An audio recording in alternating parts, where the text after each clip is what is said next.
एक तनख्वाह से कितनी बार टैक्स दूं और क्यों?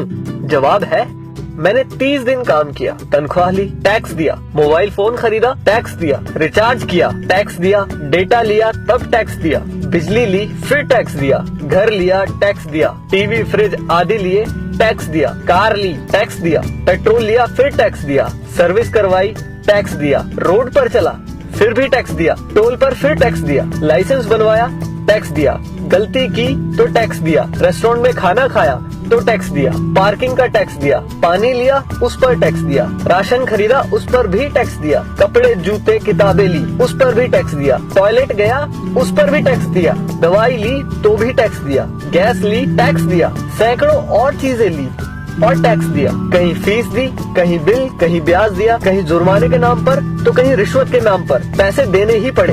ये सब ड्रामे के बाद गलती से सेविंग में बचा लिया तो फिर टैक्स दिया। सारी उम्र काम करने के बाद कोई सोशल सिक्योरिटी नहीं, कोई पेंशन नहीं, 5 साल के MP MLA रहते तो बात और थी, कोई मेडिकल सुविधा भी नहीं, बच्चों के लिए अच्छे स्कूल नहीं, पब्लिक ट्रांसपोर्ट नहीं, सड़कें खराब, स्ट्रीट लाइट खराब, हवा खराब, पानी खराब, फल सब्जी जहरीली, हॉस्पिटल महंगे, हर साल महंगाई की मार, आकस्मिक खर्चे व आपदाएं, उसके बाद हर जगह लाइनें। सारा पैसा गया कहाँ? करप्शन में, इलेक्शन में, अमीरों की सब्सिडी में, माल्या जैसों को भगाने में, अमीरों के फर्जी दिवालिया होने में, स्विस बैंकों में, नेताओं के बंगले और कारों में और हमें झंडू बाम बनाने में। अब किसको बोलूं कौन चोर है? आखिर कब तक हमारे देशवासी यूं ही घिसटते जिंदगी जीते रहेंगे? मैं जितना देश और इस पर चिपके परिजीवियों के बारे में सोचता हूँ, परेशान हो जाता हूँ। समय आ गया है कि किसी की भी भक्ति से बढ़कर देश और देशवासियों के बारे में सोचे।